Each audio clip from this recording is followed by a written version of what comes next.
ये उन दिनों की बात है जब मैं 18 साल की थी। मैं बहुत ही खूबसूरत थी। मेरी जिस्मानी का दुखाल बहुत ही उम्दा थी। मैं तब स्कूल जाती थी। स्कूल के सब लड़के मेरी खूबसूरती के दीवाने थे। मेरे बड़े भाई लकड़ी का काम करते हैं और वो अच्छे पैसे कमाते हैं। हमारे घर में तमाम आसाइशें मौजूद हैं। भाई की उम्र 27 साल हो चुकी थी और भाई की शादी की डेट फिक्स हो चुकी थी। हम सभी बहुत खुश थे। मेरी अम्मी भी बहुत खुश थी क्योंकि उनके सबसे बड़े बेटे की शादी थी। ये हमारे घर की पहली शादी थी। मैं तो अभी काफ़ी छोटी थी, इसलिए मेरा नंबर भी काफ़ी दूर था। हम दो ही बहन भाई हैं। मैं घर वालों की लाडली बेटी हूँ। मुझे सब खानदान वाले बहुत ही प्यार करते हैं क्योंकि मैं इकलौती हूँ। दिसंबर के आखिरी हफ्ते में भाई की शादी की डेट फाइनल हुई। हम सब घर वालों ने धूमधाम से शादी की तैयारी की। सब ने नए नए जोड़े सिलवाए। मैं भी किसी से कम नहीं थी। मेरे भाई की शादी थी और ऐसा हो नहीं सकता कि मैं उम्दा लिबास ना पहनूं। मैं मेहंदी के लिए सूट लेकर आई और बारात वाले दिन मैंने फ़राक पहननी थी। वलीमा के लिए मैंने लहंगा पहनना था। दिसंबर के दूसरे हफ्ते रिश्तेदार हमारे घर आना शुरू हो गए थे। बाकी सब ने तो मेहंदी वाले दिन ही आना था, लेकिन मामू जान अपनी फैमिली के साथ पहले ही आ गए थे। मेरी अम्मी का एक ही भाई है, वो दुबई में रहते हैं। वो 7 साल पहले पाकिस्तान से शिफ्ट हो गए थे। मेरी अम्मी ने देखकर बहुत खुश थी। वो खुश भी क्यों ना हो, वो 7 साल बाद अपने भाई से मिल रही थी। मेरे मामू की कोई औलाद ना थी, इसलिए मुझे वो अपनी बेटी समझते थे और मुझसे बहुत प्यार करते थे। मैं बचपन ही से मामू की लाडली रही हूँ। मुझे बचपन में चॉकलेट बहुत पसंद थी और मामू हमेशा मेरे लिए चॉकलेट लेकर आते। जब मैं स्कूल से वापस आई तो मामा ने बताया कि तुम्हारे मामू आए हैं। जब मैंने ये सुना तो मैं बहुत ही खुश थी। मेरा भी बहुत दिल कर रहा था कि मैं अपने मामू से मिलूं।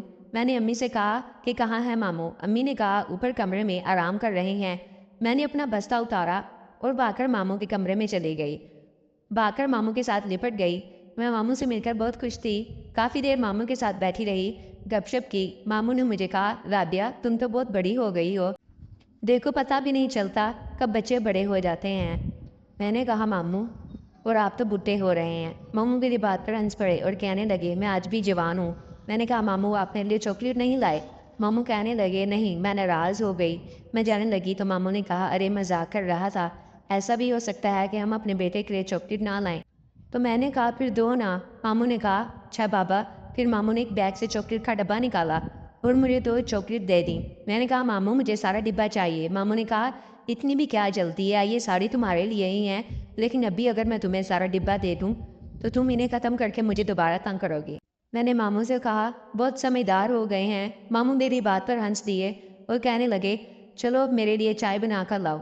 मैं नीचे किचन में गई और मामू के लिए अच्छी सी चाय बना कर लाई। मैंने मामू को चाय पेश की और कहा मुझे इजाज़त दें, मुझे स्कूल का काम करना है। ये कहकर मैं अपने कमरे में आ गई। शाम को अब्बू और भाई जब घर आए तो हम सब ने मिलकर खाना खाया। इसके बाद अब्बू और मामू ने काफ़ी देर तक बातें की और पुरानी यादें ताज़ा की। मुझे स्कूल का काफ़ी काम करना था, इसलिए मैं अपने कमरे में चली गई। रात के 11 बज चुके थे और मैं अभी तक अपना होमवर्क कर रही थी। मैं अपने कमरे में आज़ाद घूम रही थी क्योंकि मुझे पता था कि ये मेरा कमरा है। यहाँ पर कोई भी मेरी इजाज़त के बगैर नहीं आएगा। मैंने हल्का सा लिबास पहना हुआ था। मैं अपने काम में मसरूफ़ थी कि मुझे पता ही ना चला कि मामू कमरे में आ गए हैं। वो तो जब मैं बैग से बुक निकालने के लिए उठी तो मैंने मामू को देखा। मैं बेसाख्ता हो गई। मामू तो किसी और ही दुनिया में गुम थे। वो बड़ी दिलचस्पी से मुझे देख रहे थे। मैं समझ गई। मैंने जल्दी से अपना लिबास दुरुस्त किया और कहा आप कब आए? और कहने लगे मुझे तो आधा घंटा हो गया है। मैंने कहा अच्छा। मुझे मामू का ये अंदाज बिल्कुल अच्छा नहीं लग रहा था। वो मेरे मामू थे, लेकिन वो टिकटिकी बांधकर जिस तरह मुझे घूर रहे थे, मुझे शक हो चुका था। मामू ने मुझे कहा तुम्हारे हाथ की चाय पीने आया हूँ, अगर पिला दोगी तो।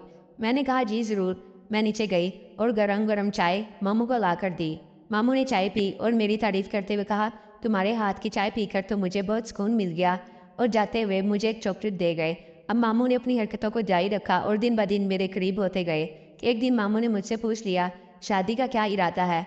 मैंने कहा अभी तो पढ़ लिख कर अपने पाँव पर खड़ी हो जाऊं, शादी भी कर लूँगी। मामू ने कहा अगर कोई लड़का पसंद हो तो मुझे बता देना, मैं तुम्हारी माँ से बात कर लूँगा। मैंने कहा नहीं नहीं, ऐसी कोई बात नहीं है। मामू ने मेरे कंधे पर हाथ रखते हुए कहा बेटा मैं अभी इस उम्र से गुजर कर गया हूँ, अब तो हम वैसे भी बहुत अच्छे दोस्त बन चुके हैं, इसलिए तुम कोई भी बात मुझसे शेयर कर सकती हो। एक रात घर वाले शॉपिंग के लिए गए हुए थे।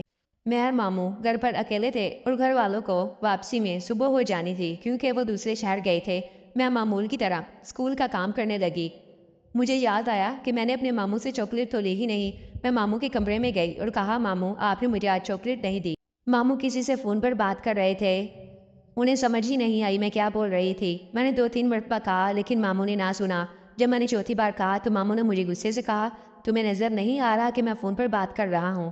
میں ناراض ہو کر اپنے کمرے میں چلی گئی۔ رات کے 12 بج چکے تھے۔ میں اپنے بستر میں لیٹی ہوئی تھی۔ ماموں رات کو آئے اور مجھے منانا شروع کر دیا اور کہا، میں تو کسی سے بات کر رہا تھا، مجھے معاف کر دو، تم تو میری پیاری سی گڑیا ہو۔ میں نے کوئی جواب نہ دیا۔ ماموں میرے ساتھ لیٹ گئے۔